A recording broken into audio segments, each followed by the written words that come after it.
Sandra dan Ana diajak pergi ke perusahaan untuk melihat-lihat sekaligus memperkenalkan Ana pada Kevin, orang yang sudah ia rencanakan untuk mendekati Ana secara pura-pura.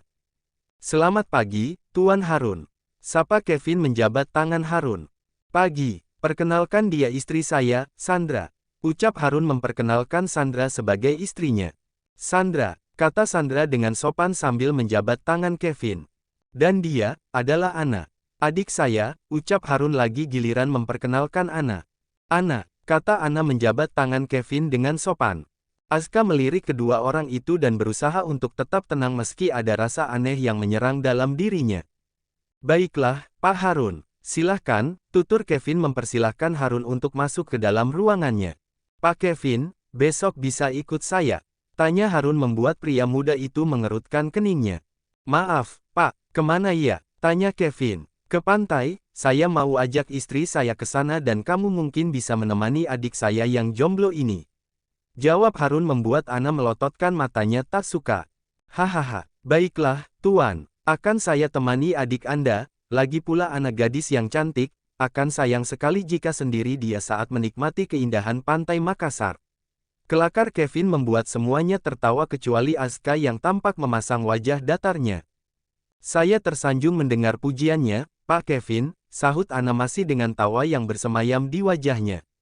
Setelah saling berbicara sebentar, kini waktunya mereka bekerja. Namun Sandra dan Ana merasa bosan terus berada di kantor sehingga mereka memilih untuk jalan-jalan di luar. Mas, aku jalan-jalan di luar ya. Ucap Sandra meminta izin pada Harun yang tampak fokus pada layar komputer di depannya. Mau kemana Tanya Harun menarik istrinya duduk di pangkuannya. Gak tahu, tapi bosen di sini terus, jawab Sandra tersenyum diakhiri helaan nafas. Tunggu 10 menit lagi ya, setelah ini kita jalan-jalan bersama. Pinta Harun dengan lembut. Iya deh, balas Sandra menganggukkan kepalanya. Sandra berniat untuk turun tetapi Harun justru mencegahnya dengan memeluk pinggang Sandra posesif, mengerti maksud suaminya, Sandra tak jadi turun dan malah menyembunyikan wajahnya di curug leher Harun. Mas kamu yakin sama rencana perjodohan Ana dan Kevin? Tanya Sandra sambil mengusap dada bidang suaminya. Maksudnya perjodohan pura-pura mereka? Tentu saja yakin, sayang. Aku ingin tahu soal Aska sebenarnya, jawab Harun memegang tangan istrinya yang sedang asik membelai dadanya. Bagaimana jika nantinya mereka justru saling mencintai? Tanya Sandra menatap Harun yang langsung membalas tatapannya. Tidak akan, sayang. Kevin sudah memiliki tunangan, dan aku juga sudah memberitahu pada tunangan Kevin soal rencana perjodohan pura-pura ini. Dia setuju asal setiap mereka ingin jalan, dirinya harus ikut. Papar Harun menjelaskan dengan lembut kepada istri cantiknya itu. Semoga saja secepatnya Aska bisa sadar dengan perasaannya sendiri. Ana sangat mencintai pria itu dan aku tahu Aska juga memiliki perasaan yang sama pada Ana. Terlihat dari tatapan dingin dan datarnya ada cinta dan kekhawatiran untuk Ana di sana, tukas Sandra yang begitu mengkhawatirkan soal kisah cinta adik iparnya. Kamu sangat menyayangi Ana ya? Tanya Harun menyelipkan anak rambut di belakang telinga Sandra. Sangat, Mas. Ana sudah seperti adik kandungku dan aku mau dia memiliki kisah cinta seindah kisah cintaku yang sekarang. Jawab Sandra mengangguk mantap. Sementara Ana, sejak tadi ia menunggu kakak iparnya sambil melihat-lihat perusahaan, bangunan yang terbilang cukup luas dan mewah meski tak lebih dari pusat di Jakarta, tetapi arsitektur bangunan itu memiliki makna tersendiri. Sedang apa di sini? Tegur seorang pria tampan di belakang Ana. Ana menoleh, ia tersenyum kemudian mundur guna mensejajarkan diri dengan pria itu. Pak Kevin, saya sedang melihat-lihat perusahaan. Arsitekturnya seperti memiliki makna tersendiri, jawab Ana sambil menunjuk asal di sekitar perusahaan. Anda sangat mengenal soal arsitektur ya. Perusahaan ini menggunakan arsitektur Bugis Makassar yang didesain dengan tambahan arsitektur modern sehingga hasilnya sangat memuaskan namun tidak mengurangi ciri khas kebudayaan Makassar. Papar Kevin sambil berjalan pelan dan mulai menjelaskan sedikit tentang perusahaan. Anda membantu saya hari ini, terima kasih banyak ya, Pak. Ucap Ana setelah mereka puas mengelilingi perusahaan. Tanpa mereka sadari, Aska sejak tadi memperhatikan interaksi di antara keduanya. Ia berusaha untuk tidak cemburu ataupun merasa sakit, inilah jalan yang ia pilih, membiarkan Ana bersama orang lain. Pak Aska, Panggil Kevin yang tanpa sengaja melihat Asuka. Asuka segera menghampiri Kevin dan Anna yang terus menatapnya dengan tatapan sendu. Sedang apa kalian? Sepertinya sangat asik. Tanya Asuka seraya melontarkan senyumnya. Nona Anna begitu pandai soal arsitektur sehingga saya mencoba menjelaskan tentang arsitektur bangunan perusahaan ini. Jawab Kevin menjelaskan. Nona Anna memang pandai, dia bukan hanya pandai mengenai arsitektur tetapi dia juga pandai mematahkan hati orang lain. Celetuk Asuka membuat Anna yang sejak tadi diam membalasnya dengan tatapan tidak terima. Wah, sepertinya saya ingin hati saya dipatahkan oleh Nona Anna, kelakar Kevin diakhiri tawa. Tenang saja, Pak Kevin. Saya juga memilih orang sebelum hatinya saya patahkan, jika orang itu mau percaya dengan saya maka saya akan merawat hatinya dengan cinta dan kasih sayang. Papar Anna tanpa mengalihkan pandangannya dari mata Asuka.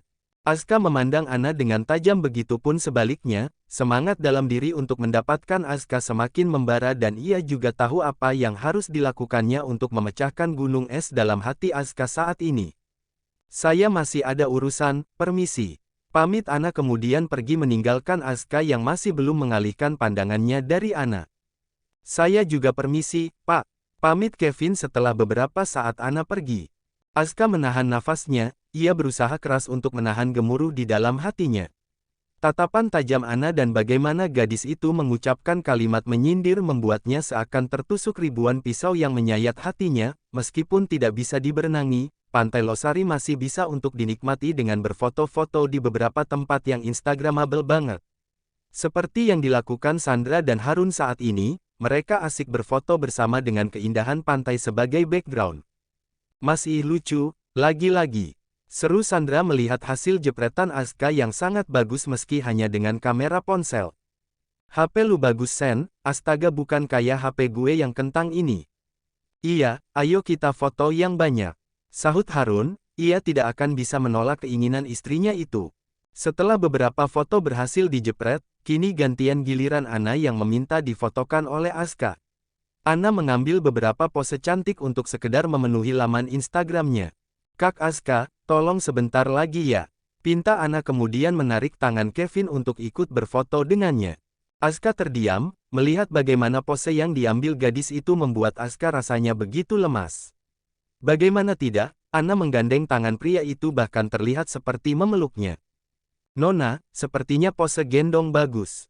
Mau mencobanya? Tawar Kevin, ia tidak bermaksud untuk menggoda Anna hanya saja perintah Harun yang memintanya memanasi Asuka yang membuatnya harus bersikap seperti ini. Boleh, jawab Anna antusias. Kevin menunduk agar memudahkan Anna untuk naik ke punggungnya. Anna segera naik ke atas punggung Kevin dan melingkarkan tangannya di tengkuk Kevin. Beruntung saat ini ia memakai celana yang sebatas lutut, jika tidak pasti mereka akan sama-sama merasa tidak nyaman.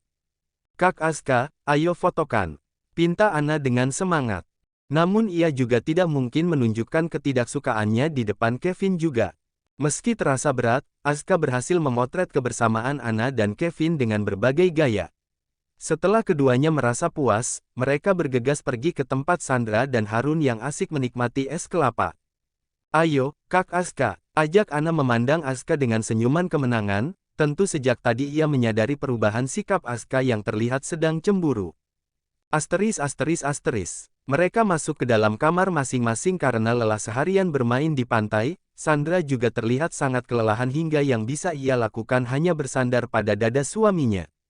Aku duluan ya, kasihan Sandra sudah kelelahan. Ucap Harun masuk ke dalam kamarnya sementara Anna harus berjalan lagi untuk sampai ke kamarnya.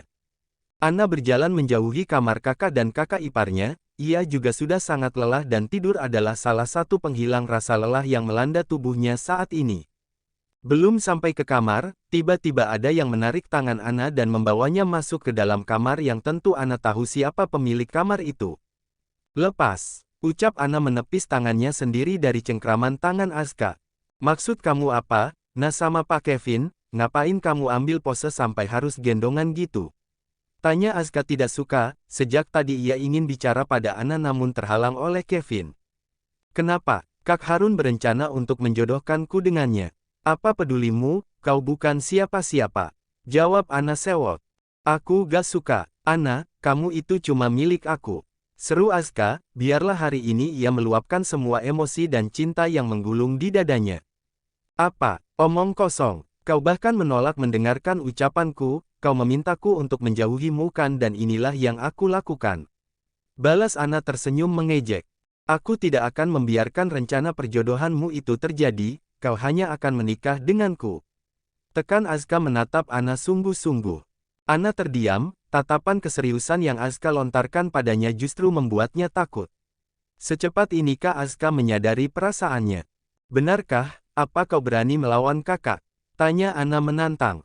Aku akan mengatakan pada Tuan Harun bahwa aku mencintaimu, aku sudah tidak peduli lagi jika dia ataupun orang tuamu akan menolaknya, tetapi yang aku tahu bahwa aku akan tetap menikahimu.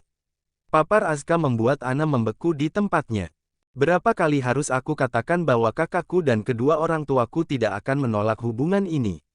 Teriak Ana, ia sudah cukup lelah menjelaskan pada Aska namun pria itu terlihat tidak mengerti. Benarkah? Kalau begitu tanyakan pada Tuan Adiguna. Balas Aska penuh penekanan. Apa maksudmu dengan papaku? Tanya Ana pelan. Aku menjauhimu dan tidak mau memulai kembali hubungan kita meski teman-temanmu sudah menjelaskannya, itu karena papamu. Tuan Adiguna lah yang memintaku menjauhimu. Jelas Aska yang sebenarnya, ia sudah tidak tahan lagi untuk menyimpan rahasia yang telah disimpannya.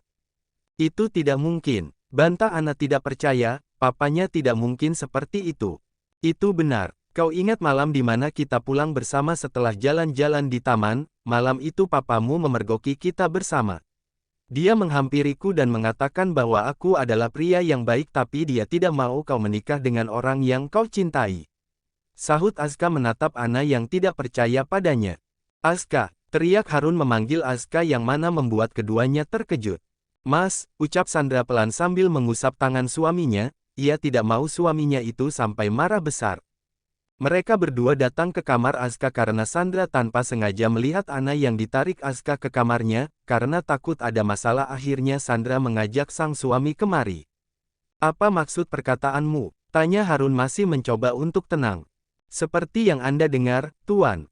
Jawab Aska dengan sopan.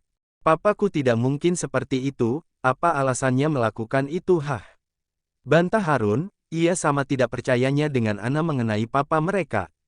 Dia teringat pada Anda, Tuan. Dia tidak mau Ana menikah dengan pria yang dicintainya karena dia mengingat Anda, pengkhianatan Isabel yang begitu Anda cintai membuatnya enggan menikahkan putrinya dengan pria yang Ana cintai, yaitu saya. Papar Aska membuat Harun ikut terdiam mendengar penjelasan Aska. Sebagai seorang pelayan keluarga Adiguna, hanya menurut yang bisa saya lakukan. Saya tidak mungkin membantah perintah Tuan Besar sehingga saya harus memilih untuk menjauhi Ana. Tetapi meski sudah berusaha, saya tidak bisa apalagi jika melihat Ana bersama orang lain. Sambung Aska dengan nada yang begitu sendu. Mas, lebih baik kita selesaikan ini setelah kita sampai di rumah. Sekarang kita hanya bisa menunggu sampai pekerjaan kamu selesai, tutur Sandra dengan lembut. Tuan, saya sangat meminta maaf. Anda boleh memecat saya tetapi tolong jangan minta saya untuk pergi meninggalkan Ana. Saya hanya hidup seorang diri dan Ana lah yang saya anggap sebagai teman hidup saya kelak. Pinta Aska memohon pada Harun. Ana tak tahan melihat bagaimana kesungguhan Aska, ia sudah salah menilai Aska yang berusaha menjauhinya karena tidak mau percaya padanya, tetapi alasan yang Aska jelaskan kini membuatnya merasa sangat bersalah pada pria itu. Kak Aska, panggil Ana kemudian memeluk Aska, ia tidak peduli jika ada Sandra dan Harun di sana. Sandra menatap keduanya dengan tatapan sendu, kasihan sekali mereka. Aska harus pura-pura membenci Ana demi rasa terima kasihnya pada keluarga Adiguna sementara Ana ia berjuang untuk suatu hal yang tidak ia ketahui. Sandra mendekati Ana kemudian melepaskan pelukan kedua orang itu, kini Ana beralih memeluknya dan menangis di dalam pelukan Sandra. Kita akan bicarakan ini setelah sampai di Jakarta. Putus Harun kemudian pergi meninggalkan kamar Aska beserta Ana dan istrinya.